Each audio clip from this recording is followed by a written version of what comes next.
Shri Venkateswara gold తాకట్టులో ఉన్న మీ బంగారాన్ని విడిపించి కొనబడును.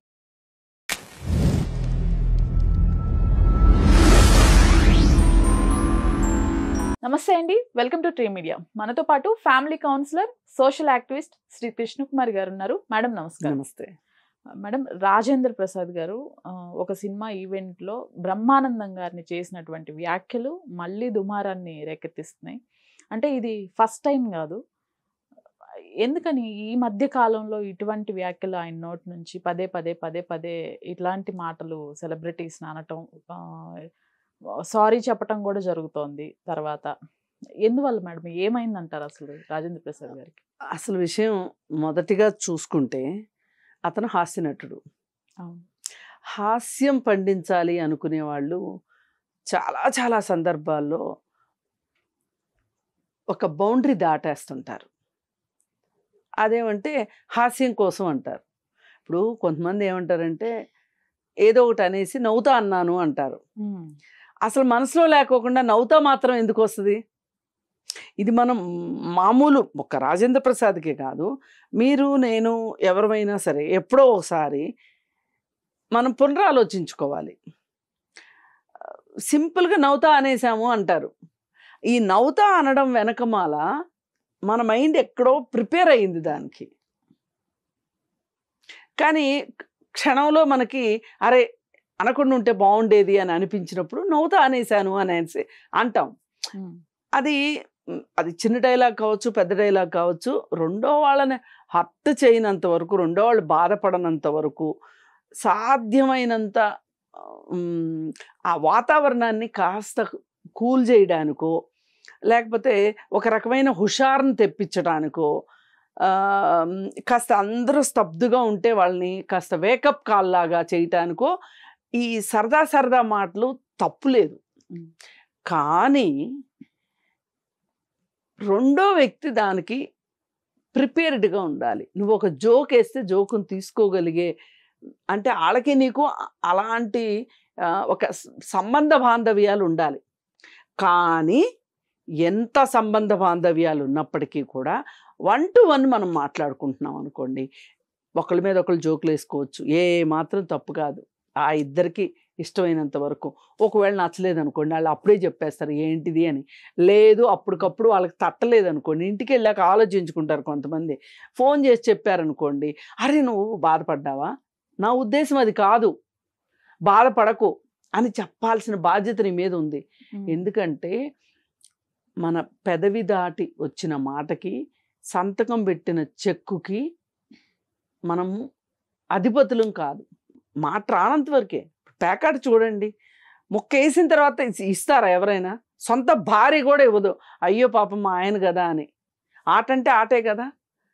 మరి ఇంత నేపథ్యం ఉన్నప్పుడు మనము ఎంత సరిగా మాట్లాడాలి అనేది మొదటి విషయం. అందుకని నేను నవ్వుతా అన్నానో, లేకపోతే ఇంకోటో, ఆ సిచ్యువేషన్ ఒక మూడ్ క్రియేట్ చేయడానికి అన్నానో, అవేమీ లేవు అక్కడ. అక్కడే కాదు, ఈ మధ్య కాలంలో ఒక 4-5 సందర్భాల్లో ఇలా రాజేంద్ర ప్రసాద్ గారు అబాస్పాలు అవుతున్నారు. ఇది కూడా ఎప్పటి నుంచి జరుగుతుంది అంటే, అంతకుముందు కూడా ఆయన కాస్త సరదా మనిషి, ఏ మాటకు ఆ మాట. ఎందుకంటే ఆయన బ్యాక్గ్రౌండ్ ముందే చెప్పాను, హాస్యం మనిషి అని చెప్పి. ఈ హాస్యం పండించే వాళ్ళు వాళ్ళ మీద వాళ్ళు జోకులు వేసుకుంటారు, పక్క వాళ్ళ మీద జోకులు వేస్తారు.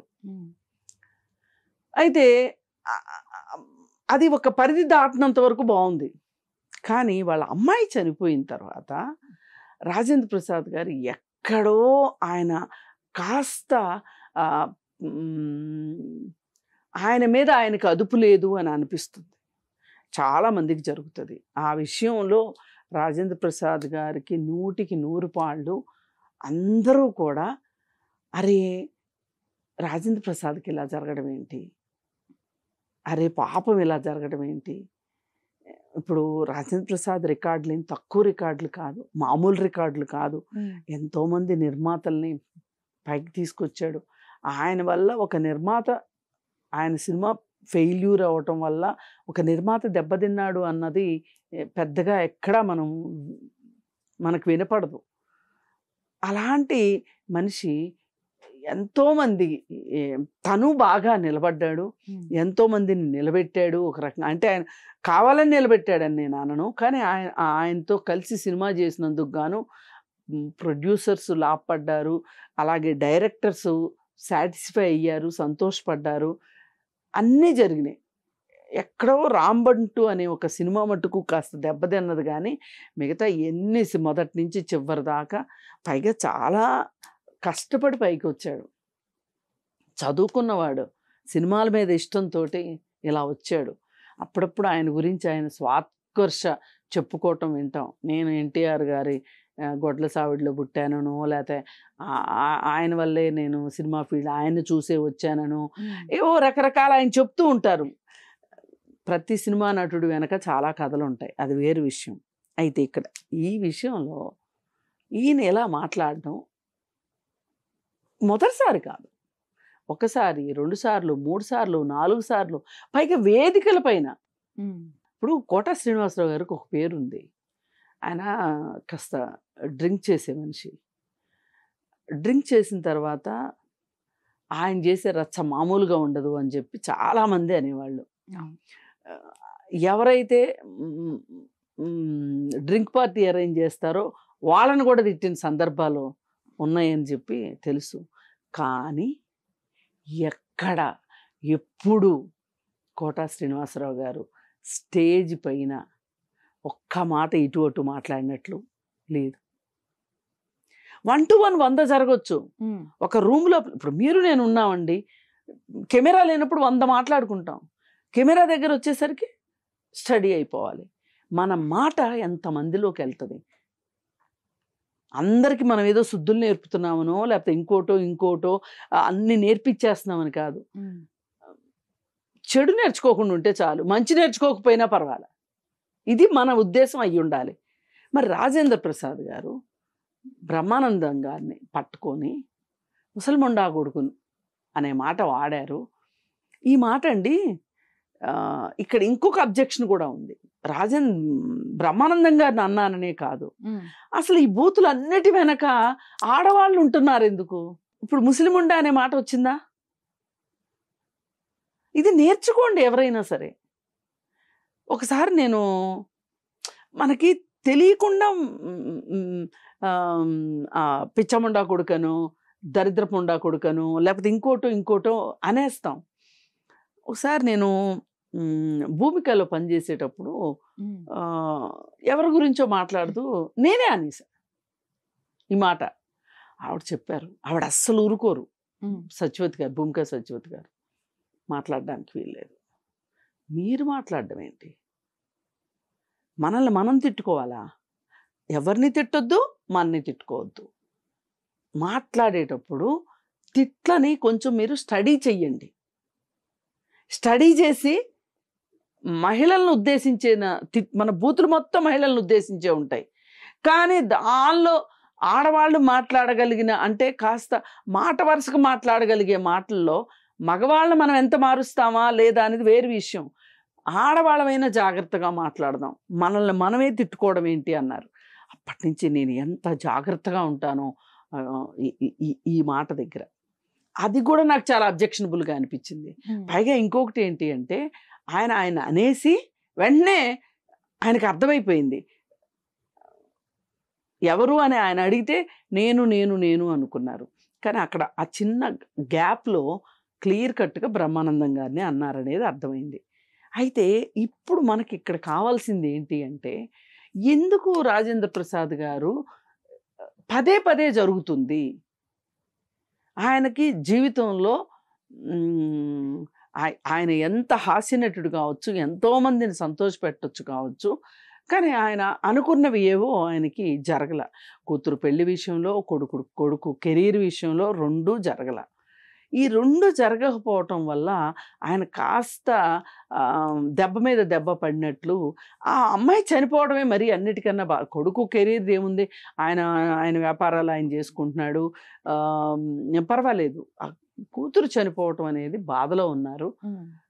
మనం అదేదో ఒక కామెడీ లాగా అదేదో సినిమాలో ఎవరికన్నా చూపించండి రా బాబు అన్నట్లు రావు రమేష్ అన్నట్లుగా అనటం కాదు, కానీ నిజంగా కూడా ఆయన భావోద్వేగాల అదుపులో కానీ సంయమనాన్ని కోల్పోవటం విషయంలో కానీ ఆయన కొంచెం తడబడుతున్నారు.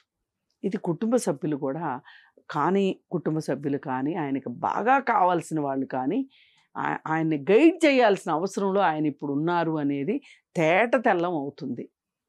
ఇప్పుడు ఇదేమవుద్దంటేనండి, ఇంకా కొంతమంది ఇలాగే మాట్లాడే అవకాశం కూడా ఉంటుంది.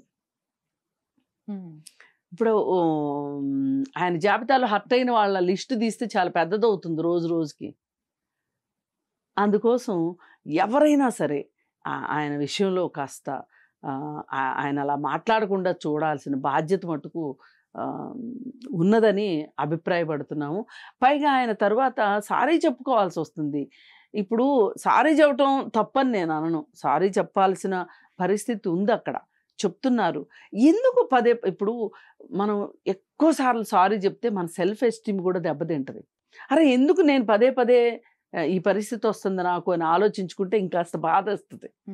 అందుకని ఎవరికైనా ఇప్పుడు మనం ఈ విషయం ఎందుకు డిస్కస్ చేస్తున్నాము మనము అనంటే, ఎవరైనా సరే ఇలా పబ్లిక్లో మాట్లాడేటప్పుడు కాస్త ప్రిపేర్ అయ్యి కానీ, కాస్త అదుపు కానీ, నాలుక పైన, పైగా మనసులో లేనిదే నాలుక మీదకి రాదు. ముందు అదుపులో ఉండాల్సింది మనసే. మనసు అదుపులో ఉంటే సరైన మాటలు మన నోట్లోంచి బయటకు వస్తాయి. అందుకని అదుపులో పెట్టుకోవాల్సిన అవసరం ఉంది అని మళ్ళీ మళ్ళీ చెప్పుకుంటూ, మరి నాకంటే బహుశా ఆయన పెద్దవాడు కావచ్చు, అయినప్పటికీ కూడా మనం ఆయనకి చెప్పక తప్పని పరిస్థితి ఇక్కడ కనిపిస్తుంది. పాపం బ్రహ్మానందం గారి మొహంలో కూడా చాలా ఫీలింగ్స్ మారిపోయినాయి, రంగులు మారిపోయినాయి. నాకు కూడా చాలా బాధగా అనిపించింది. అవసరం లేదు, అంత అనాల్సిన అవసరం లేదు. పైగా అక్కడికి మీరే ఈయననే అంటున్నారు, మీరే మా సీనియరు అని అన్నారు. అన్నప్పుడు అంటే ఏదేమైనప్పటికీ ఈ పద్ధతి అయితే మార్చుకోవాల్సిన అవసరం ఉంది అని నేను అభిప్రాయపడుతున్నాను. Right madam, thank you.